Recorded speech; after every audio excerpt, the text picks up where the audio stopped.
ఆయన కుమార్తెని వల్లభనేని వంశీ గారు ఆ రోజున నాకు అసెంబ్లీలో మాట్లాడడం చాలా బాధ కలిగించింది. నిజంగా బాధ కలిగించింది.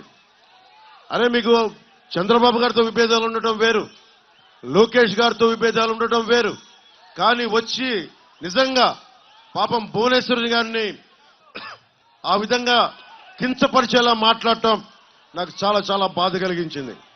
జనసేన ఊహించుకోండి, భువనేశ్వరి గారిని అంటే నా సోదరుని అన్నట్టే, భువనేశ్వరి గారిని అన్నట్టు నా సోదరుని అన్నట్టే.